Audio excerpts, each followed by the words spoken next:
At 35,000 feet above the Atlantic Ocean, Sarah Martinez thought her biggest worry would be running out of coffee filters.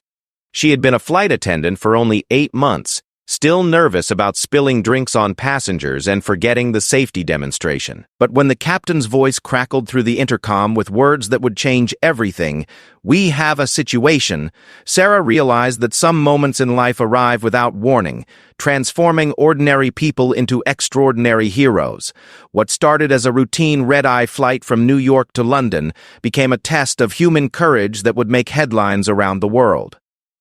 This is the true story of how a young woman who was supposed to serve beverages ended up saving 312 lives, proving that heroism doesn't always wear a uniform or carry a badge. Sometimes it simply shows up for work with a smile and a willingness to do whatever it takes when everything goes wrong. Sarah Martinez adjusted her navy blue uniform one more time before stepping into the galley of Flight 447. The Boeing 777 stretched out before her like a metal tube filled with sleeping passengers, most of them already settled in for the 8-hour journey across the Atlantic. At 24 years old, she still felt like she was playing dress-up in her flight attendant uniform, even though she had been working for Atlantic Airways for 8 months now. The airplane hummed quietly as it cruised at 35,000 feet through the clear night sky. Outside the small windows, stars twinkled like scattered diamonds against the black canvas of space. Most passengers had pulled down their window shades and were trying to catch some sleep before landing in London at dawn. Sarah moved quietly through the aisles, checking on passengers and collecting empty cups and plates from the dinner service. She had dreamed of this job since she was a little girl, watching planes take off from the airport near her childhood home in Phoenix, Arizona. Her mother had worked 2 jobs to support Sarah and her younger brother after their father left when Sarah was 12. Money was always tight, and family vacations were rare. But Sarah would sit on her bedroom floor with travel magazines, planning imaginary trips to Paris, Rome, and Tokyo. She promised herself that one day she would see the world. Working as a flight attendant seemed like the perfect way to make that dream come true. The job training had been intense. 6 weeks of learning emergency procedures, first aid, and customer service. Sarah had studied harder than she ever had in college, memorizing the location of every safety device on 3 different types of aircraft. She learned how to handle difficult passengers, how to serve meals efficiently, and how to remain calm during turbulence. But tonight felt different somehow. Sarah couldn't shake a strange feeling that had been growing in her stomach since takeoff. Maybe it was just nerves. She was still getting used to the overnight flights and her body clock was constantly confused. Or maybe it was the unusual weather patterns the captain had mentioned during the crew briefing. A massive storm system was moving across the Atlantic, though their flight path was supposed to keep them well clear of any dangerous weather. Captain James Morrison was a veteran pilot with 22 years of experience flying commercial aircraft. He had flown this route hundreds of times, and passengers often complimented his smooth landings and calm demeanor during announcements. Tonight, he was working with First Officer Rebecca Chen, a skilled pilot who had recently been promoted from regional airlines. Together, they made an experienced team that inspired confidence in both crew and passengers. Sarah's fellow flight attendants were equally professional. Maria Santos, the lead attendant, had 15 years of experience and could handle any situation with grace and efficiency. David Park was funny and charming, always able to make nervous passengers laugh with his gentle jokes. And Jennifer Walsh was known for her attention to detail and her ability to spot problems before they became serious issues. As the plane continued its journey over the dark ocean, Sarah went through her normal routines. She checked on an elderly man who was having trouble sleeping, bringing him an extra blanket and a cup of warm tea. She helped a young mother change her baby's diaper in the cramped airplane bathroom, holding the baby while the woman dug through her diaper bag. She answered questions from a nervous first-time flyer about turbulence and reassured him that the small bumps they occasionally felt were completely normal. These were the moments Sarah loved about her job. Yes, there were difficult passengers sometimes, people who complained about everything, from the temperature to the food to the size of their seats. But most travelers were kind, and Sarah genuinely enjoyed helping people feel comfortable during their journey. She took pride in anticipating what passengers needed before they asked, whether it was an extra pillow, a glass of water, or simply a friendly smile from someone who cared about their comfort. The airplane's cabin was dimly lit now, with most of the overhead lights turned off so passengers could rest. Sarah used her small flashlight to navigate between the seats as she continued her checks. In row 15, a businessman was still working on his laptop, the blue light from his screen illuminating his tired face. In row 23, a group of college students were whispering quietly about their upcoming semester abroad in London, their excitement barely contained even at this late hour. Sarah remembered her own study abroad experience during college. She had spent a semester in Barcelona, living with a host family and improving her Spanish while taking art history classes. It was her first time traveling outside the United States, and every day had felt like an adventure. She had walked for hours through the narrow streets of the Gothic Quarter, visited magnificent churches and museums, and eaten more paella than she could count. Those 4 months had confirmed her desire to see more of the world, and had directly inspired her decision to become a flight attendant. Now, as she moved through the quiet cabin, Sarah thought about all the places she still wanted to visit. Her job had already taken her to London, Paris, Frankfurt, and Amsterdam, but she dreamed of routes to Asia, Australia, and South America.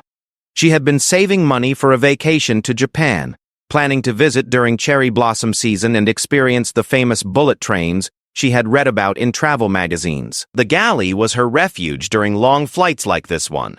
It was a small space, but efficiently organized with everything she needed to serve passengers and handle minor emergencies. Tonight, she was restocking napkins and checking the coffee supplies for the morning breakfast service when she heard a sound that made her freeze. It was a subtle change in the engine noise, so slight that most people wouldn't notice it. But Sarah had been trained to listen for changes in the aircraft's normal sounds, and something was definitely different. The steady hum that had been accompanying their flight for the past 4 hours had developed a small irregularity, like a heartbeat, with an occasional skip. She paused in her work, listening carefully.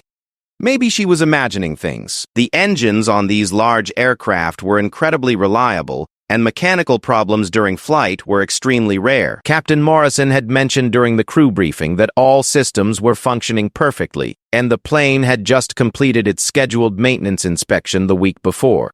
But there it was again, a tiny variation in the engine sound that lasted for just a few seconds before returning to normal. Sarah decided to mention it to Maria, the lead flight attendant, who was in the forward galley preparing for the morning meal service. Maria had much more experience and would know whether this was something to worry about. As Sarah walked toward the front of the airplane, she noticed that a few passengers were also stirring restlessly in their seats. The businessman in row 15 had looked up from his laptop and was glancing toward the windows. The college students had stopped their whispered conversation and were listening to something she couldn't hear. Even some of the sleeping passengers seemed to be shifting uncomfortably, as if their subconscious minds had detected something their conscious thoughts hadn't yet recognized. Sarah quickened her pace, her training kicking in automatically. If there was any kind of problem developing, the crew needed to know about it immediately. She had learned during her training that early detection of issues was crucial for passenger safety, and that flight attendants were often the first to notice problems because they moved throughout the cabin regularly and interacted with passengers constantly. The airplane continued flying steadily through the night sky, its lights blinking rhythmically against the darkness. Below them, the Atlantic Ocean stretched endlessly in all directions, its surface invisible in the blackness. They were roughly halfway between North America and Europe now, hundreds of miles from the nearest land in any direction. Most passengers had no idea how vast and empty this part of their journey was, but Sarah was always aware of their isolation when flying these transatlantic routes. As she reached the forward galley, Sarah could see Maria arranging breakfast trays with her usual efficiency. The lead flight attendant looked up with a smile as Sarah approached, but her expression quickly changed when she saw the concern on Sarah's face. "Maria," Sarah said quietly, not wanting to alarm any nearby passengers. "I think I heard something unusual with the engines. It might be nothing, but I wanted to let you know." Maria immediately stopped what she was doing and listened carefully. For a moment, everything seemed normal. Then they both heard it. A subtle change in the engine sound that lasted several seconds before fading away. Maria's expression became serious as she reached for the interphone to contact the cockpit. "Captain Morrison," she said in a calm, professional voice. "This is Maria in the forward galley." We may have detected some irregularity in engine sound. Can you confirm all systems are normal? There was a pause before the captain's voice came through the speaker. Thank you, Maria. We're checking all systems now. Please stand by. Sarah felt her heart rate increase slightly, though she worked to maintain her calm exterior. This was probably nothing serious. Modern aircraft had multiple backup systems for every critical function, and pilots were trained to handle even the most unusual situations. But she couldn't shake the feeling that something significant was about to happen. In the cockpit, Captain Morrison and First Officer Chen were indeed checking all their instruments and monitoring systems. Everything appeared normal on their displays, but they had both noticed the subtle changes in engine performance that the flight attendants had reported. As experienced pilots, they knew that small irregularities could sometimes be early warnings of more serious problems. Run a diagnostic on Engine 2, Captain Morrison instructed his first officer. And let's verify our position and weather conditions ahead. The next few minutes passed slowly as the crew worked to determine if there was any cause for concern. The diagnostic tests showed all systems functioning within normal parameters, but the engine irregularities continued to occur intermittently. Captain Morrison made the decision to contact air traffic control and inform them of the situation, while also beginning to review their options if the condition worsened. Back in the cabin, Sarah and Maria continued their normal duties, while staying alert for any changes in the aircraft's behavior. They didn't want to worry passengers unnecessarily, but they needed to be prepared to take action if the situation escalated. Sarah found herself thinking about all the emergency procedures she had memorized during training, hoping she would never need to use them, but grateful for the thorough preparation she had received. The airplane flew on through the night, carrying its sleeping passengers toward their destination, while the crew worked quietly to monitor and assess the developing situation. None of them yet knew that this routine flight was about to become anything but routine, or that the next few hours would test everything they had learned about courage, teamwork, and the extraordinary things ordinary people could accomplish when faced with the unexpected. 20 minutes after Sarah first noticed the irregular engine sounds, everything changed in an instant. She was in the aft galley, quietly preparing supplies for the morning breakfast service, when the airplane suddenly shuddered violently. Coffee cups rattled in their holders, and several passengers who had been sleeping jerked awake with startled expressions. The shuddering lasted only a few seconds, but it was followed by a sound that made Sarah's blood run cold. A loud bang from somewhere near the left wing, followed by an immediate change in the aircraft's flight characteristics. The plane began to vibrate differently, and Sarah could feel it starting to lose altitude, though so gradually that most passengers probably hadn't noticed yet. Her training kicked in immediately. Sarah grabbed the interphone and called the cockpit while simultaneously moving toward the passenger cabin to assess the situation. She could see that several passengers were now fully awake and looking around with concern, though most still seemed unaware that anything serious was happening. "Cockpit, this is Sarah in the aft galley," she said, keeping her voice steady and professional. "We felt a significant vibration and heard what sounded like an impact. Please advise." The response came quickly from Captain Morrison, and his tone made Sarah's stomach drop. "All flight attendants to stations immediately. Prepare for possible emergency procedures." Sarah had heard those words during training simulations, but hearing them on an actual flight was completely different. Her mouth went dry, but her body moved automatically through the procedures she had practiced dozens of times. She secured all loose items in the galley, checked that emergency equipment was accessible, and began moving through the cabin to assess passenger status.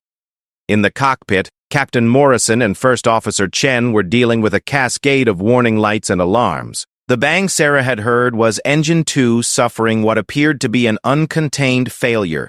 Pieces of the engine had broken apart and damaged other aircraft systems. They had immediately shut down the failed engine and were working to determine the extent of the damage to other critical systems. "We're losing hydraulic pressure in System A," First Officer Chen reported, his voice tense but controlled. "And we have damage indicators for the left wing." Captain Morrison's 22 years of experience were now being put to the ultimate test. He had dealt with engine failures before.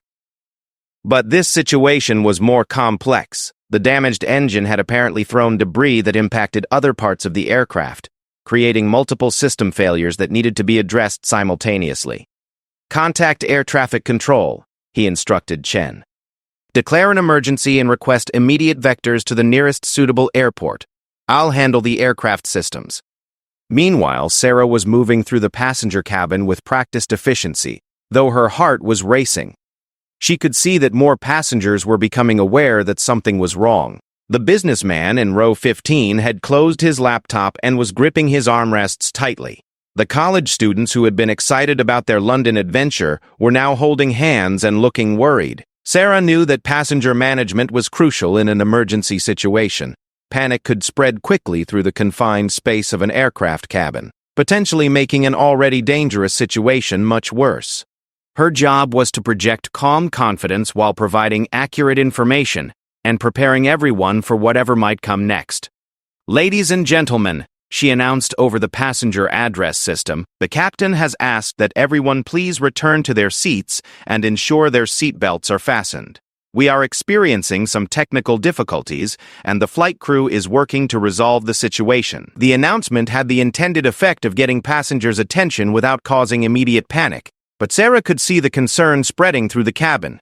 Parents were pulling their children closer, and nervous conversations were beginning in multiple languages. She needed to be visible and available to answer questions while also preparing for potentially more serious developments. Maria's voice came over the crew intercom system, calm but urgent. "All flight attendants, we are implementing emergency procedures. Sarah, secure the aft cabin and prepare for possible evacuation protocols. David and Jennifer, prepare the forward cabin. I will coordinate with the cockpit." Sarah had trained for this moment, but actually implementing emergency procedures with 312 real people depending on her decisions was overwhelming. She forced herself to focus on her training and take things one step at a time. First, she needed to secure all loose items that could become dangerous projectiles if the aircraft had to make an emergency landing.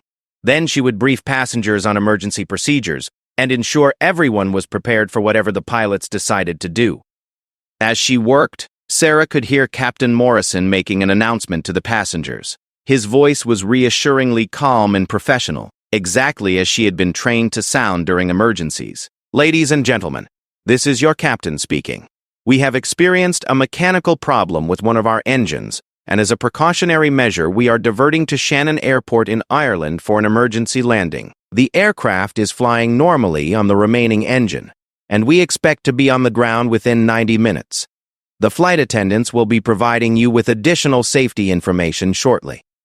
Shannon Airport was still more than an hour away, and Sarah knew that a lot could happen during that time. Its black summer was gray and tied back in the day as well as easily. The passengers were designed to their theory. The passengers considered it as an intense passage. From its deserted, so they could have been a single indicator. The passengers were designed to do something well enough to save him. Some remained remarkably calm, perhaps not fully understanding the seriousness of the situation. Others began crying or praying quietly. A few became visibly agitated, demanding more information or expressing anger about the delay to their travel plans. Sarah moved through the cabin systematically, checking on passengers and providing reassurance where needed. The elderly man who had trouble sleeping was now wide awake and asking detailed questions about emergency procedures. She explained the location of life vests and emergency exits while emphasizing that these were precautionary measures and that the aircraft was designed to land safely even with only one working engine. The young mother with the baby was understandably worried about how to protect her child during an emergency landing. Sarah showed her how to properly secure the baby during landing and reassured her that children were actually safer than adults in many emergency situations because their smaller size meant they were less likely to be injured by impact forces. One of the most challenging passengers was a middle-aged man who had clearly been drinking before the flight and was now becoming increasingly agitated about the situation. He was demanding to speak with the captain and insisting that the crew was hiding information about how dangerous their situation really was. Sarah used her training in de-escalation techniques to calm him down, but she could see that his anxiety was beginning to affect other passengers nearby. In the cockpit, The situation was becoming more complex by the minute. The engine failure had indeed caused significant damage to other aircraft systems, and Captain Morrison and First Officer Chen were working through checklists and procedures they had practiced in simulators but never experienced in actual flight. Hydraulic System A is completely failed, Chen reported. We're down to manual backup on several flight controls, and we're getting intermittent warnings from the landing gear system. This was troubling news. The landing gear system needed to function properly for a safe landing, and hydraulic failures could complicate the process significantly. Captain Morrison made the decision to contact Shannon Airport directly to inform them of the aircraft's condition and request that emergency services be standing by. Shannon Tower, this is Atlantic Airways Flight 447 declaring emergency. We have suffered an engine failure with additional system damage. We will require emergency services standing by and request priority handling for immediate approach and landing. The response from Shannon Air Traffic Control was immediate and professional. Atlantic Airways 447, Shannon Tower. We copy your emergency declaration. Emergency services are being notified and will be standing by. You are cleared direct to Shannon and maintain flight level 200. Report when ready for approach briefing. Back in the passenger cabin, Sarah was beginning the process of preparing everyone for an emergency landing. This involved much more than just telling people to fasten their seatbelts. Every passenger needed to remove sharp objects from their pockets, take off high-heeled shoes that could puncture emergency slides, and understand the proper body position to assume during impact. The process was complicated by the fact that passengers spoke multiple languages and had varying levels of understanding about aviation safety. Sarah found herself demonstrating proper brace positions repeatedly, using both words and physical examples to ensure everyone understood what they needed to do. Some passengers were remarkably helpful during this process. The businessman from row 15 turned out to have emergency medical training and volunteered to assist with any injured passengers after landing. One of the college students spoke fluent Spanish and helped translate instructions for a family who were having trouble understanding the English announcements. But other passengers were becoming increasingly difficult to manage. The intoxicated man was now openly arguing with other passengers about whether the situation was really dangerous or just an inconvenience. A woman in row 8 was having what appeared to be a panic attack, hyperventilating and unable to follow simple instructions. Sarah realized she needed help managing the cabin while also preparing for landing. She contacted Maria through the crew intercom system. Maria, I need assistance in the aft cabin. We have passengers who are becoming difficult to manage, and I'm concerned about maintaining order during the approach. David is on his way to help you. Maria responded immediately. Continue your preparations, and remember that passenger safety is our first priority, even if that means being firm with difficult individuals. David Park arrived in the aft section of the cabin within minutes, and Sarah was grateful for his calming presence. His natural ability to connect with people and diffuse tension was exactly what the situation needed. He immediately went to work helping the panicking woman in row 8, using breathing exercises and gentle conversation to help her regain control. Meanwhile, Sarah continued working through her emergency checklist. She verified that all emergency equipment was accessible and functional, briefed able-bodied passengers who were seated near emergency exits on how to operate the doors, and made sure that passengers with special needs were seated in appropriate locations where they could receive assistance during evacuation if necessary. The airplane continued its descent toward Shannon Airport, flying somewhat less smoothly than normal due to the loss of engine power and hydraulic systems, but still maintaining controlled flight. Outside the windows, the first hints of dawn were beginning to appear on the horizon, though most passengers were too focused on the emergency situation to notice the beautiful sunrise developing over the Irish coast. Sarah realized that in the past hour, she had transformed from a nervous young flight attendant who worried about spilling coffee into someone who was confidently managing a life-threatening emergency involving hundreds of people. Her training had prepared her for this moment, but it was her own inner strength and determination that were carrying her through the crisis. As Shannon Airport came into view in the distance, Sarah knew that the most challenging part of their emergency was still ahead. Landing an aircraft with multiple system failures required precision and skill from the pilots, but it also demanded that everyone in the passenger cabin work together to ensure the best possible outcome. The real test of her abilities was about to begin. As Flight 447 approached Shannon Airport, Sarah could feel the tension in the passenger cabin reaching a breaking point. The aircraft was flying noticeably differently now, with more vibration and occasional slight dips that made everyone grip their armrests tighter. Through the windows, passengers could see the Irish countryside growing larger. Below them, green fields and small towns becoming more distinct as Captain Morrison began his approach to what everyone hoped would be a successful emergency landing. The final 30 minutes of the flight tested every aspect of Sarah's training and character. In the cockpit, Captain Morrison and First Officer Chen were dealing with increasingly complex technical problems. The landing gear warning lights were showing intermittent failures, meaning they weren't certain the wheels would extend properly when needed. The backup hydraulic systems were functioning but not at full capacity, which would make controlling the aircraft during landing much more difficult than normal. Shannon Tower, Atlantic Airways 447. Captain Morrison radioed to air traffic control. We need to perform a low pass over the runway to verify landing gear extension before attempting to land. We're getting inconsistent readings on our gear indicators. Atlantic Airways 447, Shannon Tower. You are cleared for low pass runway 06. Emergency vehicles are standing by, and the runway has been cleared of all other traffic. She made a decision that would later be recognized as crucial to the successful outcome of the emergency. Instead of trying to hide the technical difficulties from passengers, she chose to be honest about what was happening while emphasizing the crew's training and the aircraft's safety systems.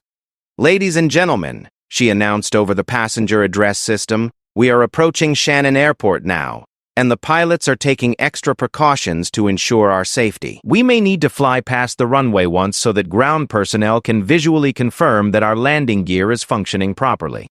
This is a standard safety procedure, and it means we will be landing in just a few more minutes. Her calm, confident delivery of this information helped prevent panic, but Sarah could see that many passengers were still terrified. The college students who had been excited about their London adventure were now holding hands and quietly praying together. The elderly gentleman was clutching a photograph of what appeared to be his grandchildren. The young mother was singing softly to her baby, trying to keep the child calm despite her own obvious fear.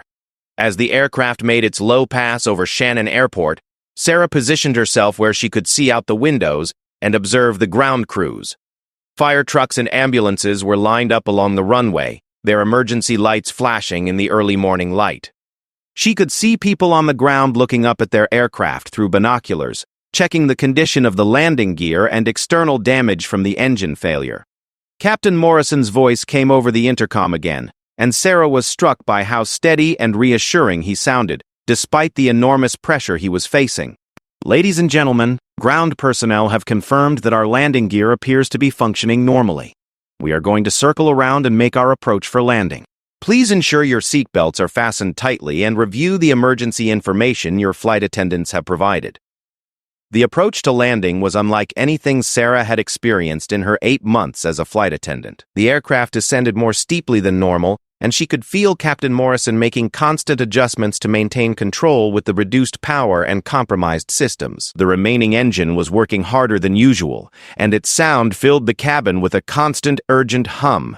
Sarah moved through the cabin one final time, checking that every passenger was properly secured and prepared for what might be a rough landing. She paid special attention to the passengers who had been most difficult earlier, ensuring they understood the importance of following instructions precisely during the next few minutes. The intoxicated man from earlier had sobered up considerably during the crisis, and was now one of the most cooperative passengers in the cabin. Sarah realized that extreme situations had a way of bringing out either the best or worst in people, and she was grateful that most of the passengers on Flight 447 were rising to the challenge with courage and dignity. As they made their final approach, Sarah took her own emergency position in the aft galley, securing herself while maintaining visual contact with the passenger cabin. She could see the ground rushing up toward them through the windows, and she found herself holding her breath as Captain Morrison brought the aircraft down toward the runway. The touchdown was harder than a normal landing, but not as severe as Sarah had feared. The aircraft hit the runway with a solid thump, bounced once slightly, then settled firmly onto the ground. But instead of the smooth rollout that typically followed a landing, Flight 447 began pulling sharply to the left, as the damaged systems affected the aircraft's ability to maintain straight-line motion on the ground. Captain Morrison and First Officer Chen fought to keep the aircraft on the runway, using every technique in their extensive training to compensate for the steering problems. The plane slowed gradually, but it continued to drift toward the edge of the runway despite their efforts to correct its path. Sarah could see through the cabin windows that they were approaching the grass area beside the runway, and she made a split-second decision that potentially saved lives. Instead of waiting for instructions from the cockpit, she immediately began preparing passengers for a possible evacuation. "Everyone remain seated and calm," she announced firmly. "We are safely on the ground, but be prepared to evacuate the aircraft quickly if instructed. Do not take any personal belongings with you if we need to leave the plane." The aircraft finally came to a stop just as its left main landing gear left the paved runway and settled into the grass. They were safe on the ground, but they were not in a normal parking position, and the fire crews were already approaching the plane as a precautionary measure. Captain Morrison's voice filled the cabin one more time, and Sarah could hear the relief and exhaustion in his tone. "Ladies and gentlemen, we have landed safely at Shannon Airport.